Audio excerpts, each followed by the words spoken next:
Adriana pela indicação. A Adriana foi minha aluna na graduação dela em serviço social e nós mantemos contato desde então e agora estou tentando incentivar lá, quem sabe fazer o mestrado dela lá com a gente na medicina preventiva sobre pacientes oncológicos. Bem, então eu queria primeiro explicar a minha trajetória, como é que eu vim parar aqui na frente de você, né? Eu estudei Ciências Sociais e em 1992, não sei onde vocês estavam em 1992, mas aí em 1992 eu fui trabalhar no Instituto de Medicina Social e Criminologia de São Paulo. E lá tinha um centro de estudos sobre drogas, tem ainda hoje, mas está praticamente fechando. E naquele tempo ele é um centro de estudos muito atuante, né? Isso agora passou tudo para a Unifesp. Essa parte de estudos do governo do Estado de São Paulo sobre drogas passou para a Uniad lá na Unifesp, para uma unidade da Unifesp. Então eu fui na FAPESP. A FAPESP, não, aquele que o Geraldo Alckmin fechou agora. Fundap? Fundap. Eu fui estagiário da Fundap em 1992. E naquela época era muito fácil ser estagiário da Fundap. Então o estudante ia até a Fundap e tinha lá 50 estágios, você ficar escolhendo, era chato ficar escolhendo. Qual que eu vou? Entendeu? Depois eu fiquei sabendo que nos últimos anos tinha concurso para poder ser estagiário. Então vocês veem como o ensino superior era um privilégio na minha época. Poucas pessoas tinham acesso. E hoje, infelizmente, muito mais pessoas têm acesso. Então o estágio da Fundap, ele era uma coisa mais fácil. E eu lá, estudante de Ciências Sociais, fumava minha maconha, olhando 1 milhão de propostas, falei, centro de estudo sobre drogas. Falei, pô, legal, drogas. Eu já tinha 20 anos de idade. Drogas é bacana, fui estudar, fui trabalhar no centro de estudos do IMESC sobre drogas. Lá eu conheci o meu orientador de doutorado, em 1992. Foi meu orientador em 2011. Conheci a diretora, que é Maria Teovina Reis de Toledo Barros, que até hoje eu trabalho com ela, né, na questão das drogas, né. Então veja, numa escolha assim que eu fiz sem pensar, né, um jovem inconsequente, eu acabei, hoje eu tenho 48 anos, e estou na mesma, então começou em 92, né, e permanece hoje em 2016. Aí eu fiz a minha graduação, eu fiz meu trabalho de conclusão de curso sobre drogas injetáveis e AIDS, que em 93, ainda 94, ainda era algo importante, né, o uso de drogas injetáveis ainda era importante em São Paulo, e a transmissão da AIDS pelas agulhas ainda era algo importante, né. Depois eu fiz minha dissertação de mestrado sobre pensamento médico, história do uso da maconha no Brasil, lá na PUC também, e alguns anos depois eu fiz o meu doutorado sobre o crack, porque aí já não era mais a cocaína injetável que se usava, né? Era o crack, né? Muito mais. Também porque os usuários de cocaína injetável, na época em que o crack surgiu, mudaram para o crack como uma forma de redução de danos. Eles estavam com medo de pegar AIDS, então eles mudaram para o crack para escapar do compartilhamento de seringas, né? Porque compartilhar um cachimbo de fumar crack, dizem que pode trazer alguma coisa, né? Mas nada se compara a compartilhar uma seringa com risco, né, de pegar hepatite C, né, e outras doenças. Então é assim que eu vim parar aqui, certo? Por causa dessa trajetória. Bem, isso que eu vou mostrar para vocês é a minha pesquisa de pós-doutorado na medicina preventiva da Unifesp, ali no Hospital São Paulo. E também vem da minha pesquisa de doutoramento em antropologia na Universidade Federal da Bahia, com um antigo diretor daquele estágio que eu fiz do IMESC. Ele depois me orientou muitos anos depois lá na Universidade Federal da Bahia. é o doutorado em antropologia. Então eu posso dizer que eu sou um doutor em antropologia. A antropologia é aquela ramo do conhecimento das ciências humanas que surgiu quando os europeus resolveram estudar os índios de outros povos. Né? Então, como é que o europeu fazia? Ele ia até a tribo indígena, né, o mais famoso é um chamado Bronisław Malinowski, um polonês, que foi para as Ilhas Trobriand, próximo à Austrália. E um navio deixou esse polonês com as malas, baús, né, na praia e foi embora. E ele ficou lá um ano, né, da primeira vez, vivendo com esses índios que ele não conhecia a língua, né, e que ele conseguia as coisas trocando fumo por serviços, por coisas que ele queria, né, trocando, igual da espelho para índio, sabe? E lá, depois ele voltou e escreveu uma grande obra, né, Os Argonautas do Pacífico Ocidental. Então, a antropologia tem esse método de... é uma pesquisa participante. Isso acho que vocês já ouviram falar, né? Mas nós chamamos de método etnográfico, ou seja, a pessoa vai viver com aqueles que são seu objeto de estudo, né? Que nós chamamos de interlocutores, modernamente. Tem muita essa coisa, né? Agora como é que se chama, agora como é que se chama, agora como é que se chama, né? Então tem o uso, abuso, agora não se usa mais. É uma chatice isso, parece uma coisa de complexo de imagem superior, né? Tá errado, não pode, menino, para com isso, não fala isso, né? Mas então nós chamamos de interlocutores, porque nós dialogamos, procuramos dialogar com as pessoas, né? Numa situação onde ela tem mais poder do que nós, porque nós estamos no meio deles, entendeu? Então eu me enfiei no barraco na madrugada, com os usuários de crack, com polícia, faca, traficante, o que vocês possam imaginar. E aí eu tive interlocução com essas pessoas, ou seja, eu tenho a representação do uso que eles falam, como eles representam a vida deles. Isso eu tive pela conversa com eles. Uma conversa que eles tinham mais poder do que eu, porque eu ia desarmado, e eu sou gordo, então eles percebem que eu não fumo pedra, que eu não sou entendeu? E eu sou bobo, eu sou otário, eu sou de coisa de freira, entendeu? Eu sou da rua, eu sei me virar. Então, eles tinham mais poder do que eu nessa interlocução, né? Então eu não podia usar celular para gravar, porque celular é moeda corrente na biqueira, né? E eu ficava na biqueira, então, né? Só que biqueira onde se pode fumar. Tem biqueira que você tem que comprar pedra e ir embora. Eu fui também nessas biqueiras, para ver como é que era, né? E tem biqueira que o vapor traz da biqueira e a biqueira organiza um lugar ali onde eles podem ficar fumando, certo? Um fumódromo.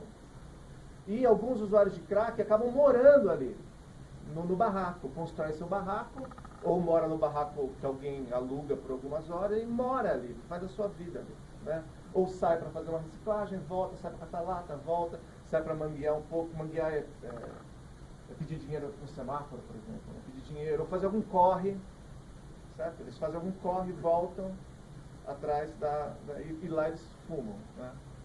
Então eu conversei com usuários de crack 5 dias sem dormir, né? Até uma parte da minha tese eu escrevo sobre o zumbi, né? Porque muitas pessoas atribuem o usuário de crack ao termo de zumbi, né? Mas o zumbi, ele é o usuário depois de 5 dias sem dormir.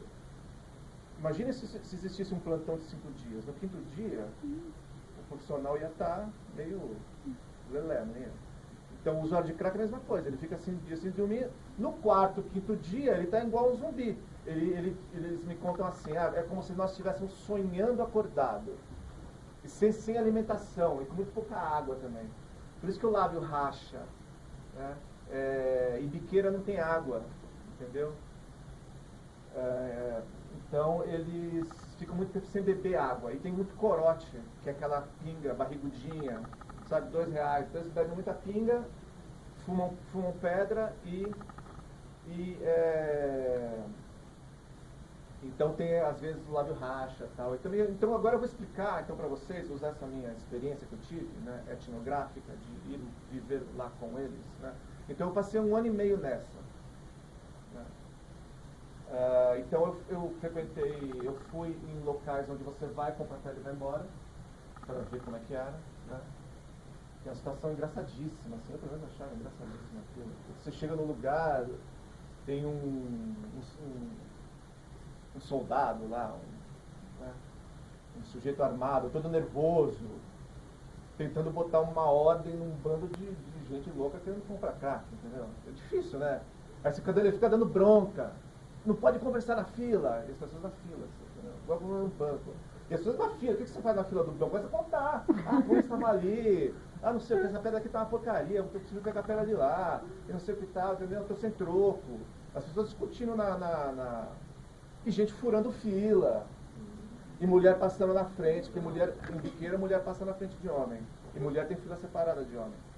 Então, mulher passa na frente, eu já chamo o cara do fim da fila, vem aqui que eu compro pra você, todo mundo reclama, briga, resolve fazer a revolução na fila da pedra.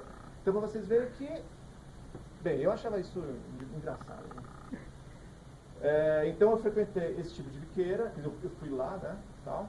Essa biqueira as pessoas fumam, né? Eu frequentei na Rua São Paulo. Não sei se vocês conhecem a Rua São Paulo, é uma rua que termina na primeira delegacia, Rua da Glória ali. Rua da Glória sentido Glicério, né? Só que ela sobe, né? Então ali, e frequentei a Cracolândia ali na Luz, barraco, tá à noite, rato, essa coisa toda, tá bom? Bem, opa, tá.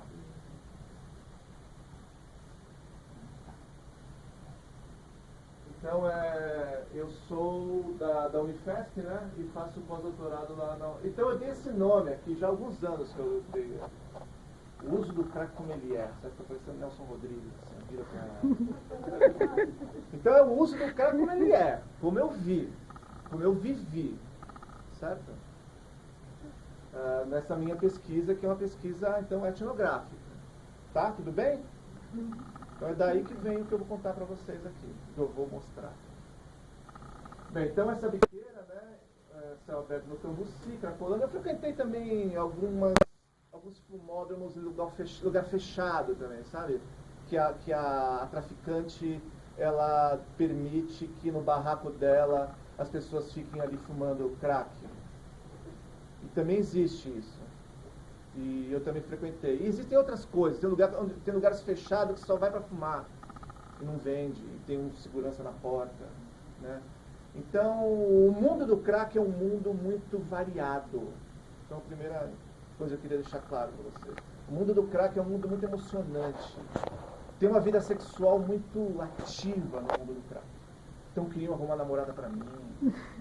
Eu sou casado, eu não quero saber de namorar. Queriam arrumar um namorador. Que a mulher, né, querendo. Entendeu? Então é um mundo muito. Vocês vão ver, aqui mas eu vou adiantar, assim, é um mundo muito atraente, o mundo do crack. Né? Da rua, muita liberdade. Tá? Então vejam, observação participante, né? E aí tinha o problema do uso do gravador. Então eu comprei um gravador que é um pendrive. E aí eu posso gravar, tal, que se você fica com um gravadorzão, aquilo ali atrapalha a conversa, entendeu? Porque eu já não estava fumando crack com eles. Depois, eu vou adiantar para vocês, no final eu acabei até fumando. Porque eu não conseguia mais ficar no campo. Porque quem me levou para o campo foi um engenheiro que fumava crack. Que era amigo de um conhecido de escola. Engenheiro desses assim, de mão cheia. Ele levanta plantas de fábrica de cerveja, que é um negócio complicadíssimo. A máquina, ela tem centenas de metros, tá? O cara é um gênio. E no meio da minha pesquisa, o cara resolveu parar de fumar crack. Eu falei, pô, o problema desse povo que usa droga é isso, eles não levam nada até o final. Né? Aí eu comecei sozinho. E sozinho, o que eu vou ficar fazendo lá? Porque ele inventava uma lorota. Ele falava assim, esse cara aqui, ele é meu primo, ele tá aqui pra não me deixar usar crack demais. Entendeu? Aí no final, logo depois, porque uma biqueira é um lugar nervoso também, entendeu? As pessoas têm uma contenção ali, olhando o que você está fazendo aqui, quem é você, entendeu? Você não chega assim, né? Do nada. Então, depois que eu tinha travado alguma amizade, eu consegui ir sozinho, tive que ir sozinho. E aí eu acabei sentando com eles fumando também, tá bom? Mas depois de terminar a pesquisa também, eu não tive vontade, eu tive fissura, tá? Então é uma coisa que é uma teoria que a gente tem no meu professor, do Edson, do IMESC lá, que era diretor na época que eu era estagiário, que a droga não tem tanto poder assim. É um erro nós darmos muito poder à droga. O poder está em nós, o poder está no usuário. Tanto tem pessoas que param de usar, como esse meu colega engenheiro. Tá? Então a gente tem que ver que ao redor, na história de vida dessa pessoa que usa crack, tem uma série de ocorrências que são muito mais fortes do que a pedra. Porque, afinal de contas, a pedra não pegou ninguém aqui nessa sala. Então, o que aconteceu na nossa vida que a gente não está lá? E o que aconteceu na vida deles que eles não estão lá? Então, 70% dos que estão na Cracolândia são egressos do sistema prisional. Então, quem tem a força? O crack ou a falta de política de reinserção social? Certo? Então, eu testei isso em mim. Eu vou parar na Cracolândia ou eu vou defender meu doutorado? Então, depois... Claro que eu paguei um preço, né? Eu sou velho, eu sou gordo, tenho asma. Então, minha asma atacou assim de um jeito terrível. A minha família ficou assustada. A minha esposa achava, pô, você chega aqui 4, 5 da manhã com o olho esbugalhado, assim. Eu falei, pois é, né? Aí ficou assustada, então chegava cheio de xixi em casa, xixi, não meu, né, mas senta no lugar tudo sujo, né, as pessoas fazem urinam ali, rato e tal. Então teve não foi algo assim muito simples, né, mas no fim das contas eu acho que valeu a pena porque eu tenho umas coisas que eu posso transmitir, né? Então eu acabei usando um gravadorzinho que não incomodava. Posso gravar? Posso, tal. Tinha aqui o gravador, por exemplo. Certo? E filmadora eu usei pouco também. Tá? Essa cena, tem uma cena aí atrás, né? Do chamado Fluxo, na Cracolândia. Né? E era um lugar que ninguém tinha entrado ainda, que não fosse usuário de crack. Né? Nenhum, antes de mim. Depois conseguiram até entrar. Repórter, né? Estudioso. Né? E quando eu ia na Cracolândia, eu olhava para o Fluxo e falava assim, nossa, eu quero entrar lá dentro. No começo eu ficava longe, assim, né? Não conseguia chegar perto. Com o tempo eu fui até entrar lá dentro. Então eu entrei lá dentro. O que é lá dentro? Imagine 200 pessoas à sua volta, todas fumando crack, e falando, e trocando coisas, certo? E tocando violão, e ouvindo uma caixinha de música que eles adoram. Tem uma caixinha que todos eles adoram, aquela caixinha, tocando funk, e todas à sua volta, assim. Isso é o fluxo, né? Então eu consegui ficar lá dentro, sentar no chão, conversar com eles e tal. Mas isso demorou 1 ano, mais ou menos, para conseguir isso. Desde a primeira vez que eu vi, eu tive o desejo de entrar lá dentro para ver como é que era, até eu conseguir. Tá? Mas nada foi feito sem risco. Então vieram com faca atrás de mim, também porque eu fui burro, resolvi tirar foto. Uma assistente social muito corajosa, falou, para tirar, só conheço todo mundo aqui na Cracolândia. Aí e ela tem, nossa, não, desculpa, socióloga, não é social, ela trabalha no CRAS, mas é socióloga. E ela super corajosa, assim, aí o sujeito veio com a faca. E lá tem até uma cena que saiu na televisão, o sujeito que resolveu tirar foto de bicicleta, vocês viram isso bem? Passou de bicicleta e tirou uma foto. Aí bateram nele, derrubaram a bicicleta. Então o sujeito só vinha com a faca atrás de mim, e era um sujeito muito violento, um japonês que tem lá na Cracolândia. Japonês da Cracolândia. Alguma coisa errada tem. Então o cara teve essa daí da faca, então eu tive que sair, assim, tá? Então não foi sem passar algumas coisas, né? E outras também. Então é o seguinte, eu vou falar primeiro da mecânica do uso do crack. Como é que se fuma crack? Certo? Às vezes eu trago cachimbo quando eu venho da palestra, mas aqui tem tanta que acho que eu nem trouxe. Eu tenho uma coleção de cachimbos em casa. São antropólogos que tem lá lança, tacape, vinho, né? Eu tenho uma coleção de cachimbos em casa, que eu me orgulho muito, é o museu do crack. Então, eu vou falar um pouco da mecânica, tá? Então, é muito comum chamar o crack de bloco. Você compra um bloco, certo? Pode vir embalado numa papel de pis, por exemplo. Sabe o chocolate de pis? Então vem embalado ou num pino, né? Às vezes ele vem em pozinho, mas pozinho é quando é o final, geralmente é o final do tijolo. O traficante tem um tijolaço, quilos, 1, 2, 3 quilos. E aí ele vai cortando nas unidades, que é o bloco. Tá? Essa unidade, em São Paulo, ainda custa R$10. Em São Paulo, costuma dar para 6 tragos. O que é o trago? Trago é a unidade de consumo do crack. Prepara o cachimbo para ensinar como é que é. Acende, traga. Segura. Vou ensinar como é que é depois. Tá aqui. Solta. Sobrou um pouquinho. Acende de novo. Dá mais um trago. Soltou. Acabou. Esse foi o seu trago, entendeu? Tá? Você deu um trago, dá para dar 6 tragos, geralmente com uma pedra aqui em São Paulo. Em Santos a pedra é maior, em Salvador é outra pedra. Então depende da cidade, aqui em São Paulo, outro preço. Tá? Bem, fuma assim no cachimbo. Esse cachimbo, vocês vão ver que gruda nele uma rapa, ou seja, fica uma resina dentro do cachimbo, que eles tiram com um raspador. E essa resina ela pode ser fumada novamente e ela é muito apreciada pelo gosto, pelo poder. Ela é como se fosse assim ela é a condensação. Quando a pedra sublima, ela desce a fumaça que é aspirada, só que parte condensa na parede do cachimbo, entendeu? E aí ele raspa, é como um cachimbo de fumar tabaco. Você tem que limpar aquele negócio para tirar a borra. O crack também deixa uma borra. Só que essa borra, para o cachimbo de fumar tabaco, não serve para nada. Para o usuário de crack, a rapa é valiosíssima. E tem usuário que junta, sei lá, 50 gramas de rapa. Assim, vai guardando, faz uma festa, não sei o quê, os amigos e fuma tudo. Bem, tem isqueiro. Então é difícil fumar crack em casa. Então por que o sujeito sai daqui, vai para a cidade dele, e da cidade dele ele vai parar em algum fumódromo, alguma praça? Porque fumar crack em casa não dá. Não é igual tomar... sei lá o que é bom usar em casa, né? Vamos supor, cheirar cocaína. A pessoa vai no banheiro e cheira sua carreira de cocaína. Dá para fazer isso dentro do hospital. Mas fumar crack no hospital é difícil, porque você tem certos agenciamentos materiais, assim. O que é agenciamento? Ou seja, obriga a pessoa a fazer isso num lugar escondido, entendeu? Então, crack precisa de isqueiro. Então, todo mundo vai ver o pequeno isqueiro aqui.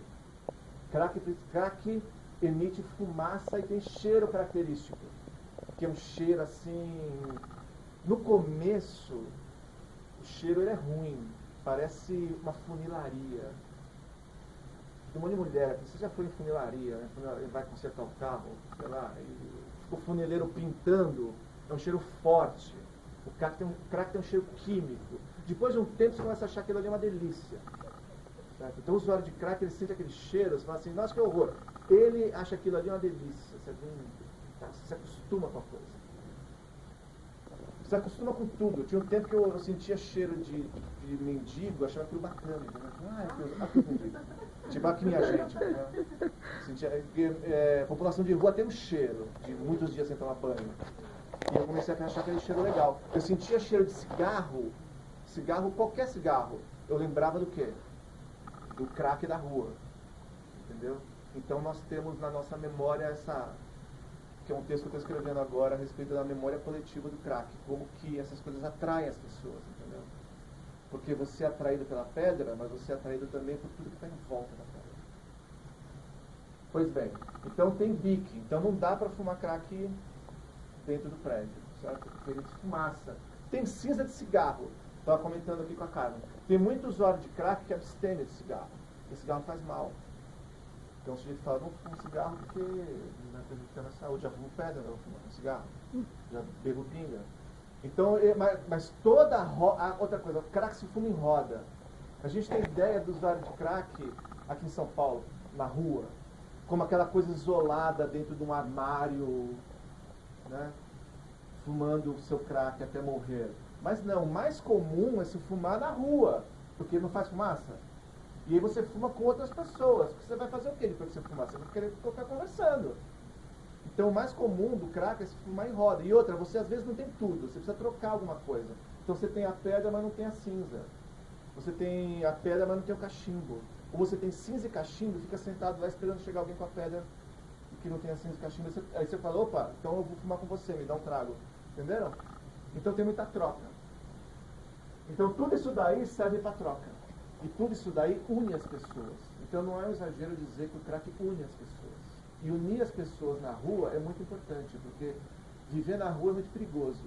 E viver na rua com outras pessoas é muito mais seguro.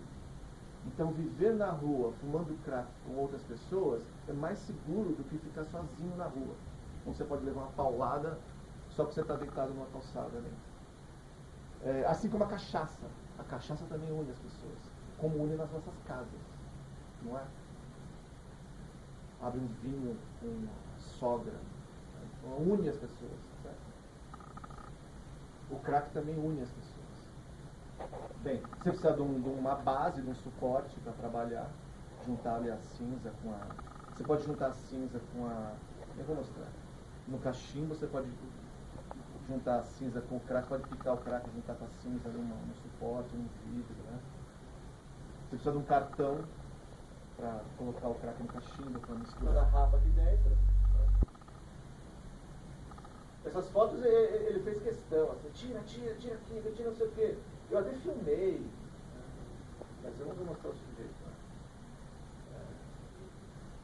Fumando crack, que hoje ele casou, mora no Rio, ganha bem, engenheiro, tá?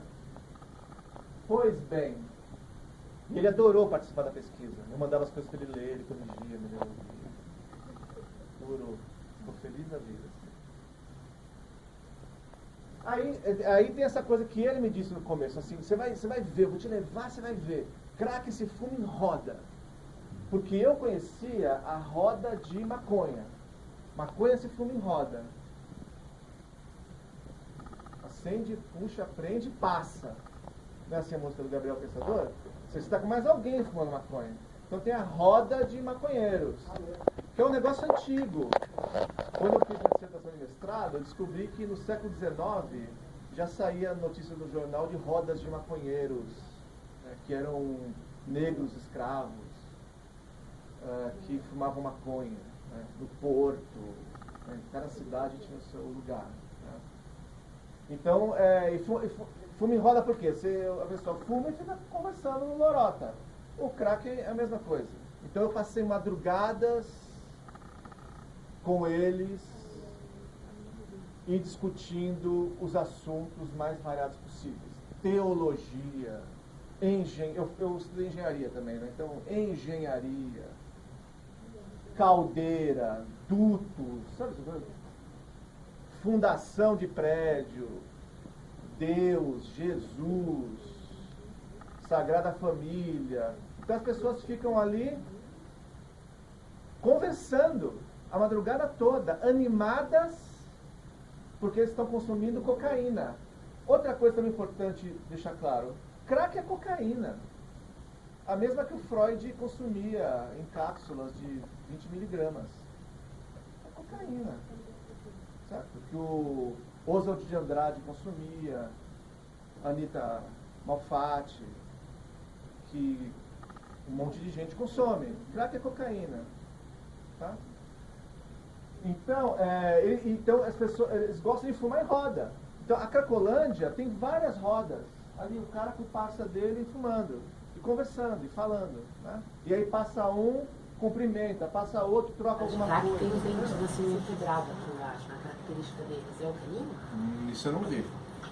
Mas tem muita violência, né? Você já apanhou. Mas... Não, eu já ouvi isso de polícia mesmo, que é uma característica que eles pegam assim na rua, tem o dente... Pode ser, assim, amarelada, quebrada. A fumaça, ela vem por aqui, né? Se isso afeta... Aí precisaria conversar com algum... Fica meio quebradiço. com algum odontologista que entenda do assunto e que tenha estudado, né? Mas é algo interessante. E o que você ia falar? Alguém começou a falar alguma coisa ali? Alguém comentou alguma coisa do lado? Acho que eu falei que os dentes mais escuros nessa região. Ah, então tem o tabagismo também, né? Mas então, quando você está fumando crack, você não. Quando o usuário está fumando crack... Queimando novamente a cinza. Certo?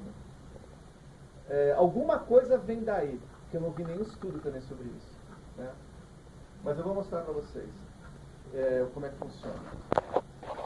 Então ele está recebendo a pedra, e nessa pedra tem algumas impurezas, não é cocaína pura, né? Embora exista um mito, que eu quero desmentir para vocês aqui agora já. Crack não é o resto da cocaína. Tem um mito. O crack é o subproduto. Bobagem. É a mesma boa cocaína que se cheira, é a mesma cocaína que se fuma. Pasta base, coloca na água a 70 graus, bicarbonato, mexe, aquilo vai evaporando a água e vai sobrando um óleo em cima, que depois endurece e vira pedra de crack.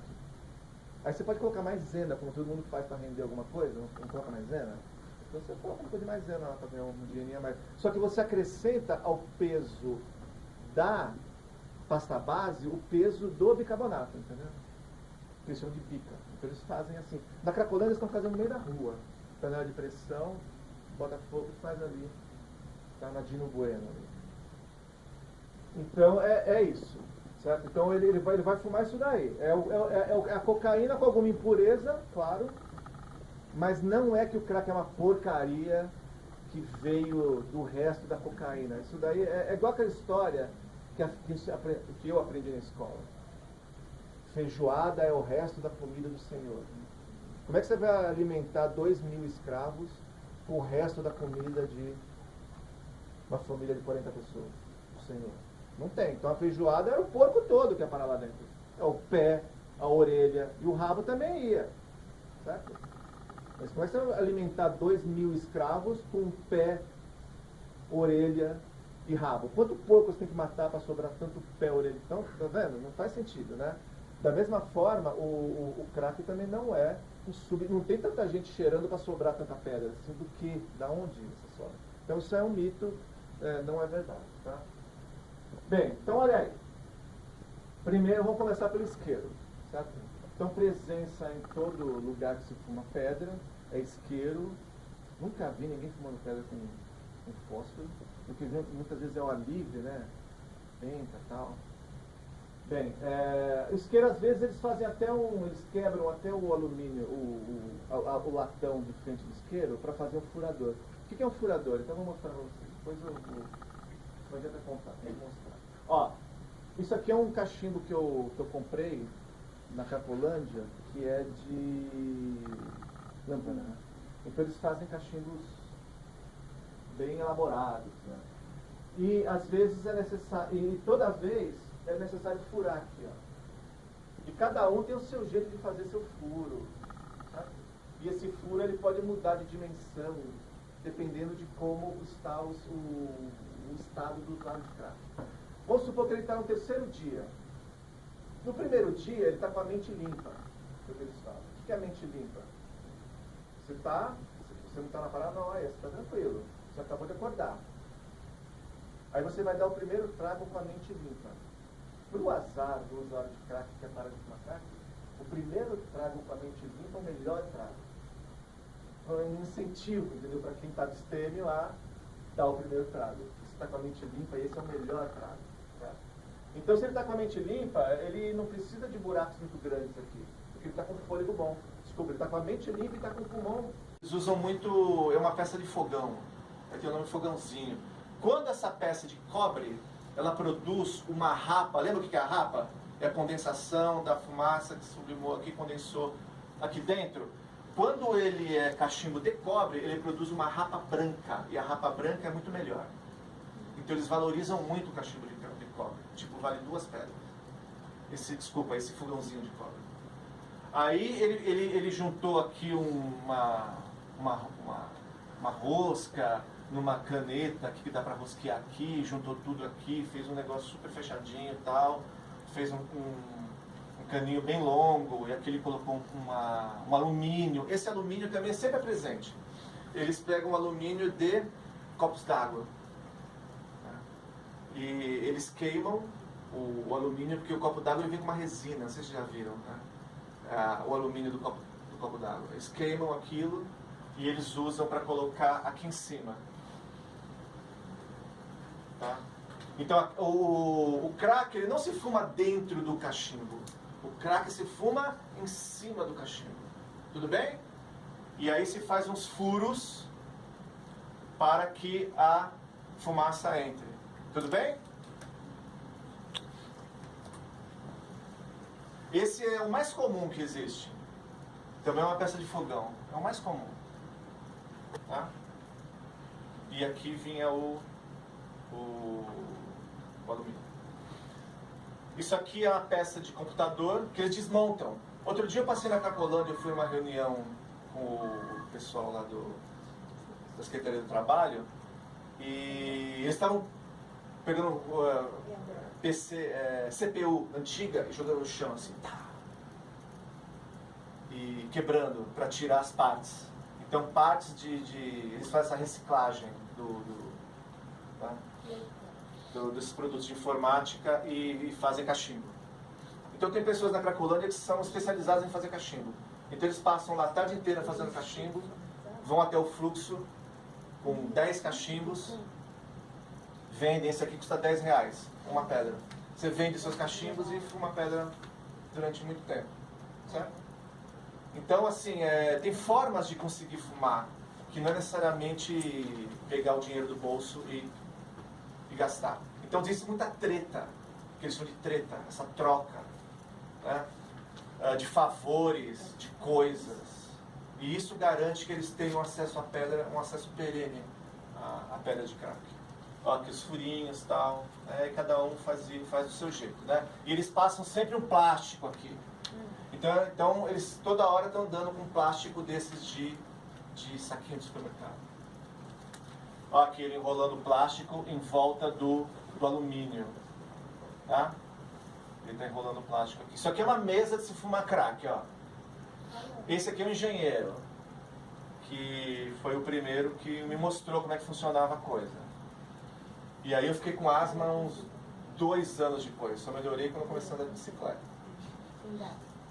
E agora melhorou, mas tudo que é bombinha eu usei não resolveu. Foi um dia que ele fumou na minha frente, eu fiquei no quartinho dele e ele fumou umas 6 pedras e eu fiquei respirando aquele negócio. E aí eu fiquei com asma e nada melhorava. Bem, eu já tinha asma, né? Ficou ruim e nada melhorou. Então vejam aqui, ó, o alumínio, o bique, aqui eu vou mostrar melhor, ele trabalhando aqui, tá? Ó, aqui em cima é que vai a pedra. Tá? Isso aqui é um cano, isso. É um caninho que virou cachimbo. Tá? Aqui são os furinhos. Aqui junta a rapa também. E ele tira para fumar. Aqui. Isso aqui é o crack sendo preparado. Eu fui com ele comprar esse aqui, dessa vez. Então ele comprou, veio em pó. Certo? Então pega um cartão, mistura aqui, ó. Dá para fazer o trago dele. Cinza de cigarro, sempre. Então o usuário de crack pode ser fumante, pode não ser fumante, mas ele sempre vai ter cinza de cigarro. Precisa ter cinza de cigarro, tá? Aqui, dentro da mão dele, está o cachimbo. Ele está colocando o crack em cima da cinza de cigarro, tá? E o cachimbo está aqui. Tudo bem? Tá vendo como é que é o negócio? Olha o crack aqui. Ele preparou, certo? Aí esse restinho aqui do lado, tal, ele coloca lá de volta, tá? Dá uma apertadinha com o dedo, tá? Aí ele pode dar uma esquentada. Se ele esquenta, o crack dá uma derretida, de leve. Esquenta só um pouquinho, dá só uma esquentadinha, o crack dá uma derretida. Aí ele pode virar o cachimbo de lado e acender o isqueiro sem queimar o dedo. Porque quando você acende o isqueiro assim, queima o dedo. Então eles vêm aqui com o dedo queimadinho. Mas é que o cara também já não está nem aí, entendeu? Se ele quisesse, eu conheci mulheres na biqueira com as mãos preservadas. Mulher vapor, traficante. Inclusive coordenava a biqueira e fumava crack o dia inteiro, vários dias seguidos. Com a boca preservada, batom, né? Com as unhas pintadas e sem estar queimada nem preta. Então, o usuário de crack ele pode se cuidar, né? É que muitas vezes o sujeito gosta de aparentar que ele é do crack, entendeu? Então ele gosta de andar com a mão preta, certo? Sou da marginália, certo? Sou vida louca, tá? Tem uma identidade que é valorizada na rua. Aqui pega mal, na rua não. O cara tá dizendo pra todo mundo que ele é vida louca, não mexe comigo. Sou do crack, sou largado, olha aqui, ó. Como é que eu tô? Entenderam? Que eu fui dar uma palestra na psiquiatria da USP, né? Aí acho que é Maurício o nome do chefe lá. E eu comecei a falar da Cracolândia, o tanto que é legal, o tanto que é interessante e tal.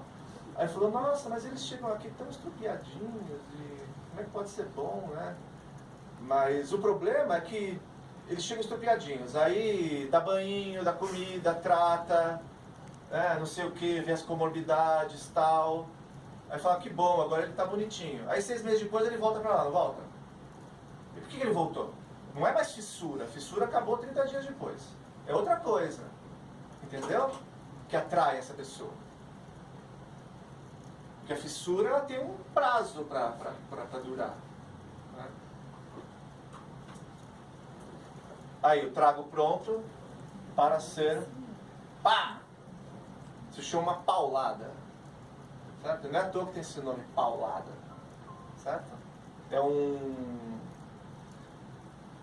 Você tenta dar significado para a coisa, né? Certo? Você deu pá! Uma paulada no sujeito, né? Tem esse nome. Né? Tá? E aqui ele está com o bico curvado, né? Então o dedo dele está sendo um pouco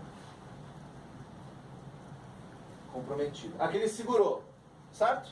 Ó, pum, segura ali, porque ali fica um pouquinho. Prende. Não tem aquela música do Gabriel Pensador? Acende, puxa, prende, passa. Então, acende, puxa, prende. Só que aí você pode passar a segunda para alguém, né? Ou solta, espera o tempo que você quiser e dá o seu segundo trago na mesma quantidade que você tinha colocado aqui antes. Tá bom? Termina de dar seu trago. Tá? Ele está mostrando a rapa aqui dentro. Tá? Essas fotos ele fez questão, assim, tira aqui, tira não sei o quê. Eu até filmei, né? Mas eu não vou mostrar o sujeito, né?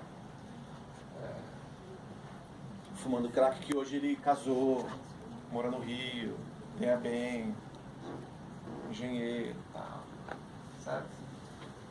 Pois bem, e ele adorou participar da pesquisa. Eu mandava as coisas para ele ler, ele corrigia, me devolvia. Adorou, ficou feliz da vida, assim. Aí tem essa coisa que ele me disse no começo, assim, você vai ver, eu vou te levar, você vai ver. Crack se fuma em roda. Porque eu conhecia a roda de maconha. Maconha se fuma em roda. Acende, puxa, prende e passa. Não é assim a música do Gabriel Pensador? Você está com mais alguém fumando maconha. Então tem a roda de maconheiros. Que é um negócio antigo. Quando eu fiz minha dissertação de mestrado, eu descobri que no século XIX já saía notícia do jornal de rodas de maconheiros, né, que eram negros escravos, que fumavam maconha, né, no porto. Né, cada cidade tinha o seu lugar. Né. Então, fuma em roda por quê? A pessoa fuma e fica conversando no lorota. O crack é a mesma coisa. Então eu passei madrugadas com eles e discutindo os assuntos mais variados possíveis. Teologia, eu estudei engenharia também, né? Então, engenharia, caldeira, duto, sabe essa coisa? Fundação de prédio, Deus, Jesus, Sagrada Família. Então as pessoas ficam ali conversando a madrugada toda, animadas, porque eles estão consumindo cocaína. Outra coisa também importante deixar claro, crack é cocaína. A mesma que o Freud consumia em cápsulas de 20 miligramas. É cocaína. Certo? Que o Oswald de Andrade consumia, Anita Malfatti, que um monte de gente consome. Crack é cocaína. Tá? Então, então as pessoas eles gostam de fumar em roda. Então a Cracolândia tem várias rodas. Ali o cara com o parça dele fumando, e conversando, e falando. Né? E aí passa um, cumprimenta, passa outro, troca alguma coisa, entenderam? Então é uma coisa muito na rua, né? Que tem presença de muita gente, muita densidade social, muita troca. Tá? Eles fazem treta o tempo todo, então estão sempre trocando. Sintonia, uma coisa interessantíssima. Crack é uma droga empatogênica. O que é empatogênica? Ela causa empatia entre as pessoas. Qual é a droga empatogênica mais famosa? MDMA, que é o êxtase. Que os jovens, não sei nem se, acho que os jovens que começaram a tomar já estão com uns 40 anos de idade hoje mesmo. As pessoas que vão nas festas rave e tomam êxtase, elas se sentem irmanadas no sentimento de comunhão, de amor, elas se identificam, uma olha, as contam assim, né? Uma olha para a outra e percebe que pensaram a mesma coisa e tal, entendeu? Então a droga causa empatia, se abraçam. Certo? Cerveja também, álcool também pode ser empatogênico. Né? Tem aquele bêbado empático. O bêbado que quer te abraçar, quer ser seu amigo, eu gosto de você, eu te amo. Tem o bêbado antipático, que começa a brigar. Né? Mas o álcool também, o álcool é um lubrificante social. Né? Pessoas em volta de uma mesa com vinho é diferente de pessoas em volta de uma mesa sem vinho. E o crack também causa empatia. Então dividir a pedra de crack causa um sentimento nessas pessoas que eles até deram um nome para isso. Eles chamam de sintonia. Então muitas vezes a vontade de fumar de novo é a vontade de sentir a sintonia. Quando você está em sintonia com alguém na sua vida, assim, você fala, pô, que legal essa pessoa, que bacana estar aqui com você. É difícil, né? Fumando crack você consegue isso. Tá? Tomando êxtase também. Bem, se compartilha muita coisa, inclusive o cachimbo, mas compartilha muito mais partes do cachimbo. Tá? Tem um ritual de uso. Então, por exemplo, uma roda você pode escolher alguém que não tem pedra nenhuma, que vai ficar na contenção. Contenção é fazer segurança, contenção é ficar olhando, contenção também é providenciar tudo. Então alguém pode ficar colocando pedra e distribuindo para os outros nos cachimbos, entendeu? E o crack ele tem todo esse fazer e refazer o cachimbo, colocar pedra e tal. Então ele tem algo que se repete e que é valorizado quando é feito da mesma forma, uma espécie de ritual de uso. Bem, música. Então, a biqueira é um lugar com música. Raul, sabe? Toca Raul Seixas de madrugada, bebendo pinga, fumando pedra, um bando de homem, umas meninas, certo? Brisa. Brisa é, às vezes eu te falo, brisei. O cara tá brisado. Eu conheci uma senhora de uns 70 anos que a brisa dela era a seguinte, ela tava sentadinha assim, aí ela dava a paulada dela, pegava a bolsa, levantava e ficava assim. Tipo, vou embora. Aí eu olhava aquele negócio. Eu falava, liga não, é a brisa dela. Aí ela melhorava um pouquinho, sentada ali. Até a próxima paulada, pra pegar a bolsa dela. A brisa da mulher era essa. Certo? Esse comportamento estereotipado, assim, né? Então, aí tem as máximas do craqueiro. Cada um tem a sua brisa. Certo? Bem, craqueiro velho não brisa mais. Às vezes é feio brisar. Tipo o cara da bandeira que ele tá doidão. Você tem que manter uma performance na rua. Entendeu? Você fumou, mas você tá segurando ali. Certo? Você não tá enlouquecido. Né? E se conversa muito, como eu falei para vocês. Né? Então é muito agradável. Eu achei agradabilíssimo. Eu discuti a minha tese, minha pesquisa, com os usuários de crack de madrugada, batendo papo. Entendeu? É bacana. Né? As pessoas fazem isso, eu não sei como, jogando carta. Qual foi a última vez que você passou a madrugada inteira conversando animadamente com várias pessoas? Difícil, né? Não é difícil? Fumando crack consegue, tá vendo? Então tem muita coisa que atrai no crack, que a pedra possibilita. E por isso que eles voltam. Tá? É saudade. É uma espécie de saudade. Não é fissura, é uma espécie de saudade dos amigos. Porque em casa todo mundo odeia ele já roubou a televisão, já fez um monte de bobagem. Onde que gostam dele? Na rua. Então os parceiros, que estão na mesma situação, os pares. Quem gosta da gente? Os iguais a gente. Não é? E os iguais ao craqueiro estão aonde? Na biqueira. A não ser que ele consiga ir para o Narcóticos Anônimos. O que o Narcóticos Anônimos faz quando o cara chega? Tenta fazer amizade. Abraça. Tenta fazer amizade. Não, fica aqui, vamos trocar telefone, liga para mim. Que é para o cara conseguir, entendeu? Ter outro grupo. Mas é difícil. Ter a partir do zero. Se bem que lá as pessoas se identificam porque todo mundo usuário de droga pesado, desesperado para parar de usar droga. Não aguenta mais. Vai morrer.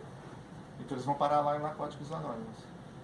Se o sujeito usou um pouquinho e não sabe se vai parar, não serve para eles. Eles dizem assim, aqui é para quem, entendeu? Ou morre ou fica aqui. Então ali o sujeito, eles tentam, né, fazer um novo grupo. O sujeito tentam desesperadamente, toca o telefone, liga o que você quiser, vão marcar de tomar café, vão conversar, tentam fazer um novo grupo. Porque senão o sujeito volta para o outro grupo. Porque na casa dele, ele é uma porcaria, ele é um nóia. Não é verdade? Né? E se ele é paciente de câncer, então, mais um problema. Certo? Então ele precisa de ter um grupo. Né? Ou o sujeito, vou usar uma expressão popular e sem pensar muito a respeito, mas o sujeito vira crente. Ué, lá na igreja ele não vai ter os irmãos dele lá? Não vai ter o que fazer? Agora você vai ajudar aqui, vai varrer e tal. Não. Aí o sujeito vira crente por quê? Porque lá ele encontra os irmãos. Ele encontra o que fazer. Né? Porque imagina um paciente de câncer, um paciente oncológico, que ele está de licença, ele não pode trabalhar, na casa dele ele um estorvo. Bom, o que ele vai fazer na vida dele? Né? Tédio. Na rua, o crack é um tremendo remédio contra o tédio. Isso já foi descoberto nos anos 50 por um poeta que escreveu um livro chamado Junkie. Quem quiser entender sobre drogas tem que ler esse livro, chama Junkie. J-U-N-K-Y. Junkie. Do William Burroughs. William Burroughs foi um grande escritor, um grande poeta norte-americano, e ele conta a vida dele como junkie. O que é junkie? Junkie é achado no lixo. Junkie é o nome que se dá para o usuário de drogas na língua inglesa. Né? Sobre os Estados Unidos, junkie. E ele conta como que o uso de drogas é um remédio para o tédio. A vida é um tédio. Imagina viver na rua sem beber pinga. Você vai fazer o quê? Eu há muitos anos atrás, quando eu trabalhei pela primeira vez na prefeitura, eu cheguei a trabalhar com cooperativa de reciclagem e tinha um pessoal do centro de acolhida. E eles falavam pra mim, essa vida é um tédio, a gente fica na praça olhando pra cara do outro, esperando passar o dia. Pô, fumar crack até que é uma opção. Né? Juntar as pessoas e ficar, sabe, numa outra vida.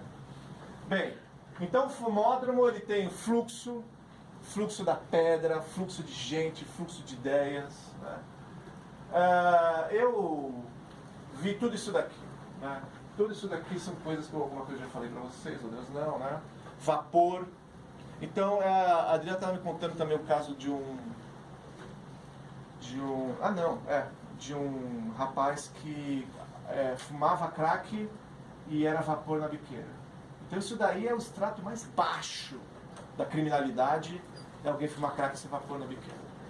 Isso aí é, certo? Pior está, né? Porque ele fuma crack. Se ele não fumasse, ele já era um vapor de mais responsabilidade. Você podia dar um espaço para ele e falar, aqui é você que vende e tal. Tá?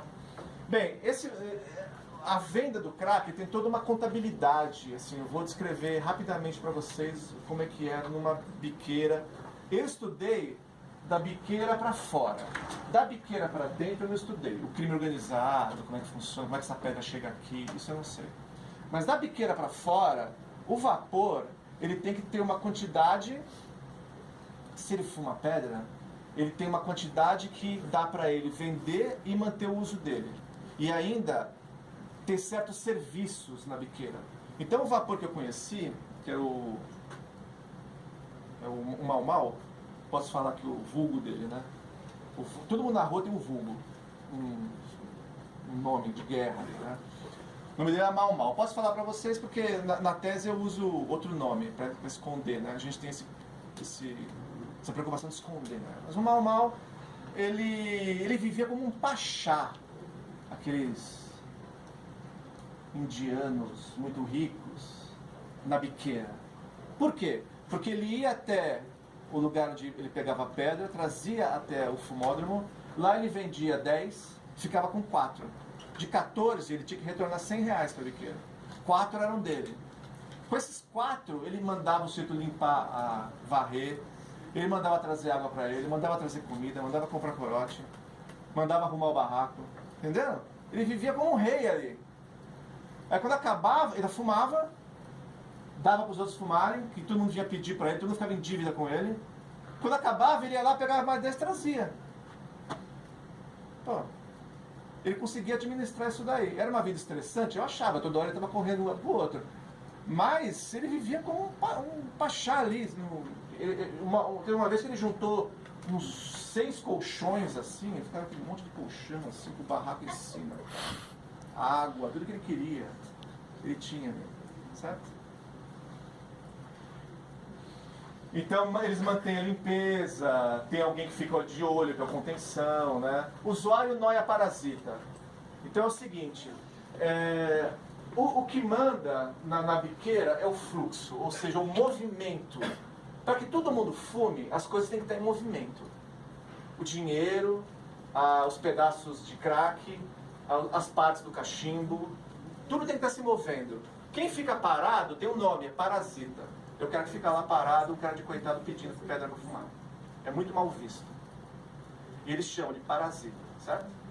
Quem não está fazendo o seu corre. O usuário de crack ele tem que fazer um corre o tempo todo. Está no corre. Não tem gente que diz aí na rua, e aí, tudo bem? Ah, tô só na correria. É isso aí. Tô só na correria, o cara está trabalhando, né? Ele está fumando crack. Mas pensa, aqui em São Paulo, as pessoas não acham bonito viver uma vida estressante. Acha bonito, não acha? Conta vantagem. Estou só na correria, eu vivo na correria. O usuário de crack vive na correria.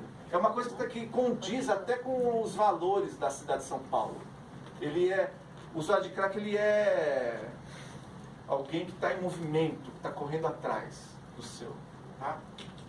Barraco, quem sabe fazer barraco não precisa fazer mais nada. Basta fazer um bom barraco e as pessoas vêm fumar no barraco dele, porque o barraco dele é um bom barraco. Eu conheci um artista plástico que ele fazia essas fontes de pousada, de piscina. Então, aí teve uma história de vida.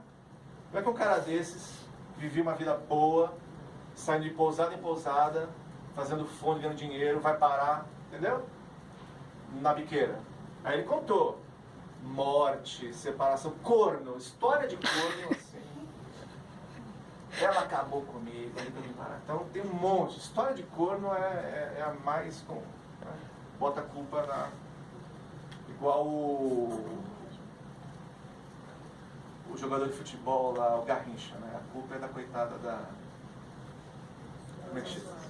Delza Soares. É pinguço, a culpa era da Delza Soares, certo? Pois bem. Então tem barraco, né? Então quem sabe fazer um bom barraco, e o barraco é uma forma de ter alguma privacidade, né? Porque na rua, pessoas como eu, eles chamam de Zé Povinho. Eles chamam a gente de Zé Povinho. Eles veem a gente num ônibus assim, acham um bando de otário. Esse Zé Povinho, vai lá, eu trabalhar. E o cara lá no barraco dele, entendeu? Então eles chamam a gente de Zé Povinho. Você quem é o Zé Povinho? Zé Povinho é aquele cara que olha para isso com medo. olha para eles, muda de lado na rua, pega a bolsa e faz assim. Entendeu? Eles chamam toda a gente de Zé Povinho. Pega a carteira e põe aqui. Entendeu? Nós somos o Zé Povinho. E eles desprezam o Zé Povinho, mas eles têm valores. Por exemplo, criança. Mãe com criança. Eles gritam assim, olha o anjo. Aí apaga a pedra, para de fumar. Entendeu? Ninguém vai fumar na frente de criança. Então eles gritam, olha o anjo. Então o barraco serve para você ter a sua intimidade, mas também não apavorar o Zé Povinho. Que eles também acham errado. Entendeu? Bem, eles prestam serviço o tempo todo, né? Vai varrer, vai pegar água, vai fazer não sei o que pra mim. Vai levar pedra daqui a ali. Eles querem menos visibilidade, eles usam barraco e eles trocam o tempo todo. Tá? Bem, então, só já estou encerrando. Aí a gente pode conversar um pouco. Tá?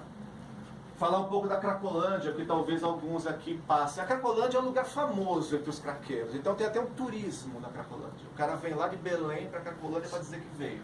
Ele volta para Belém contando uma vantagem. Entendeu? Você não sabe o que é pedra. Pedra é aqui, tá. Entendeu? Fumei na Cracolândia. Entendeu? Sai contando vantagem. Então, Cracolândia é um ponto turístico. Deve ter gente, tem gente do mundo todo na Cracolândia. Isso é verdade. Tá? Bem, eu fiz uma espécie de cartografia da Cracolândia, com mapa e tal, né? Na Cracolândia tem a presença... Quem comanda o tráfico de drogas em São Paulo é o crime organizado, né? E aqui o crime organizado é o PCC, o primeiro comando da capital, questão de partido também. E na Cracolândia tem, por exemplo, tem umas figuras, né? O uso de crack, ele se dá entre iguais. Certo? Só que lá entre eles tem alguns que são pessoas sociais, que têm cargos. Então pode ter gente lá que não fuma crack, mas que está lá. Que, por exemplo, pode ser uma disciplina do PCC. Quando acontece algum entreveiro, alguma disputa, algum problema, quem vai resolver? O vapor, ele não quer resolver nada. Porque o vapor é o seguinte, ele dá a pedra, por exemplo, o vapor é o seguinte, ele sabe que lá tem um sujeito que tem R$4 e aqui tem um sujeito que tem R$6. Então ele fala assim, porque o de R$4 vem falar para ele, tenho só R$4, não queria fumar, tenho só 6. Ele junta os dois, o irmão ali tem 4, você tem 6, pega uma pedra e vocês dividem. O vapor não quer saber de dividir. Vocês se virem para dividir, porque os caras vão começar a discutir, entendeu? Mais um pouquinho para mim, mais um pouquinho para ele. Quando surge algum problema, tem que chamar uma disciplina. Alguém fez alguma coisa errada. Né? Então tem essas figuras sociais, certo? Irmão, primo, sintonia, que é sintonia, esse sentimento de empatia, mas sintonia também é uma função no crime organizado, certo? Na Cracolândia, tá? Então as disciplinas da Cracolândia são conhecidos, todo mundo sabe quem é. Tá? Bem, o poder público sabe quem é, conversa com eles. Né? O irmão também, o poder público sabe quem é, discute com eles para resolver os problemas. Bem, na Cracolândia tem biqueiras na Cracolândia, certo? Antes de Braços Abertos tinham 4, agora eu não sei como está. A limpeza pública passava jogando água no pessoal, fazia eles se movimentar, tá? Então era limpado todo dia, ainda é. Tem contenção, gente que fica de olho, né? Tá? Tem usuário parasita que eu falei pra vocês, barraco. O barraco vai e vem, né? Tá? Antes de Braços Abertos tinha muito barraco. Depois tiraram os barracos. Aí o barraco voltou, aí tiraram de novo. Toda vez que você tira, é uma guerra. Eles prestam serviços dos mais variados. O barraco para não dar visibilidade. Tinha barraca. Na Cracolândia tinha tanta treta que a treta chegou a ocupar imóveis. Então existiam lojas para treta. Você levava lá seu televisor e fazia uma treta. Você levava lá seu rádio e fazia uma treta. Tinha lojas, estabelecimento comercial mesmo. E tinham barracas no chão e barracas que eles montavam só para fazer treta. Certo? Eles usam o comércio local, então tem o comércio da treta e tem o comércio que vende Coca-Cola, normal, tá? e os equipamentos públicos que eles acessam, né? Então eles vão ao CAPS, eles conhecem CATOD, eles conhecem os equipamentos, posto de saúde, né? Conhecem muito centro de acolhida, centro de convivência, tá? Esses equipamentos da assistência municipal. Bem, valores, eles acham muito importante a reciprocidade. Se eu fiz uma coisa, você está me devendo, você tem que fazer de volta. Então eles estão o tempo todo trocando. Tá? Eles valorizam ser usuário, não ser nóia. O que é o nóia? Nóia é aquele sujeito que não sabe se comportar. Nóia é aquele que fica doidão. Nóia é aquele que ou usa na frente dos outros, entendeu? Usa na frente do Zé Povinho. E o usuário é aquele não, é aquele que sabe se comportar, segundo os valores da rua. Tá? Não ser frango, o que é frango? Frango é eu, por exemplo. O otário que chega lá que não sabe nada, é o frango. Porque eles tentam sempre levar vantagem, o frango. Então chega lá um frango com tênis. Então o menino me contou uma vez que ele ficou lá assim, eu vou guardar essa pedra aqui que é para pegar o tênis do frango. O frango vai fumar a pedra dele, vai ficar sem dinheiro. Ele fica lá com a pedra dele esperando, aí o frango fala, eu queria fumar mais crack. Tem uma pedra aqui, me dá esse tênis. Certo? É o otário, né? Então eles valorizam ser malandro. Cordialidade. Biqueira é um lugar de gente educada. Eu estava dando uma palestra mais ou menos assim, da saúde mental da prefeitura, e tinha um rapaz da Cracolândia lá fazendo estágio, né? Que eles estavam pegando na frente de braços abertos, né? E o menino falou, nossa, eu comecei a frequentar a biqueira porque tinha um pessoal tão educado, tão bacana. Então ele conversava com adultos e as pessoas são educadas. Por que você é educado na biqueira? Dá para entender, né? Porque você não sabe com quem você está falando. Como um contenção me falou uma vez, por aqui vem todo tipo de gente. A gente não está seguro aqui. Então as pessoas são cautelosas quando conversam com o outro. Eles não valorizam quem fica dando xilique, né? Brisando, tá? E a relação entre os gêneros. Então, na biqueira tem muito flerte. Flerte assim, sabe? Bonitinho. Da mocinha chegar, fumar essa pedrinha, ficar com vergonha do mocinho. O mocinho tentar olhar para ela, se cara de malandrinho, se aproximar, entendeu? Coisas anos 50, eu vi isso daí na biqueira, ficou olhando, que bonitinho. Entendeu? E é mesmo. Então tem muito flerte. Eu estou falando uma mocinha e um mocinho jovens, né? Mas tem pessoas mais velhas também. Então tem muito namoro dentro do barraco. As moças da rua, assim, elas são muito atraentes. Elas são desinibidas. Elas são, como se diz hoje, lacradoras, assim, são poderosas, entendeu? Se trocam na sua frente, estão nem aí, tal. Vira assim um pouquinho.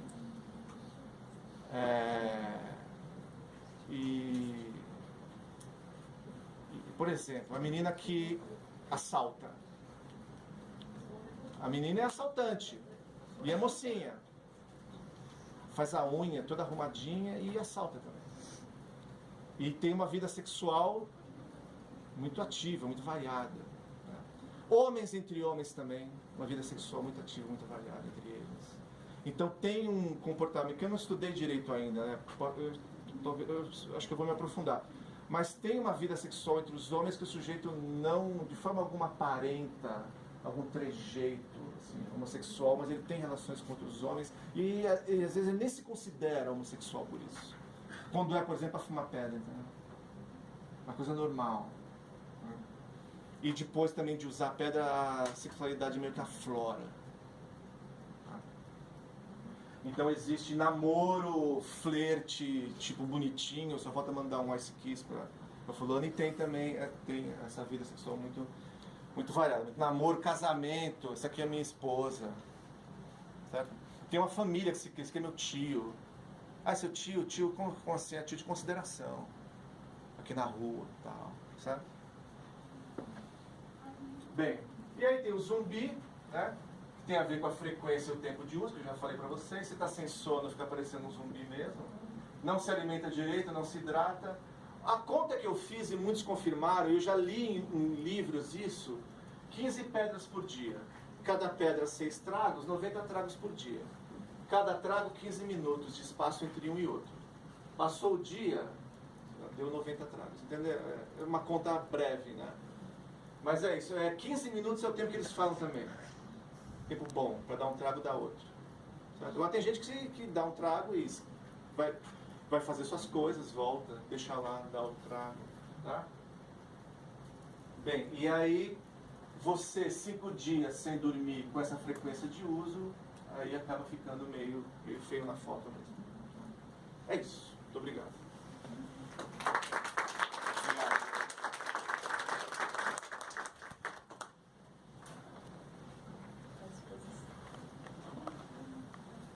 Pergunta, gente, pergunta.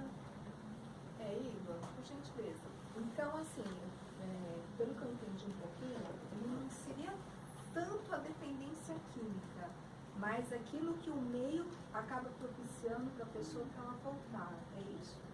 Então, eu sou antropólogo. Do que eu entendo do meio? Tá. Né? Um farmacêutico, Teria uma outra... ele vai... porque a medicina... Tem um texto de 1977 que fala sobre a medicina como biopsicossocial. Ele lançou essa ideia, né? Que a medicina precisa ser biopsicossocial. Porque ele diz o seguinte: a medicina está baseada na biologia molecular.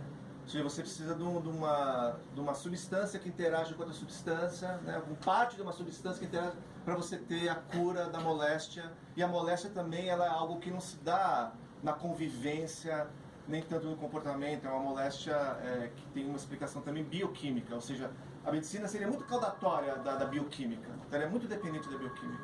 Que seria um problema que veio desde quando se permitiu que houvesse dissecação de cadáver. Na Idade Média não se podia dissecar cadáver porque o corpo humano era a morada divina da alma, né? Até que se permitiu dissecar cadáver. Os problemas da alma ficaram para a igreja.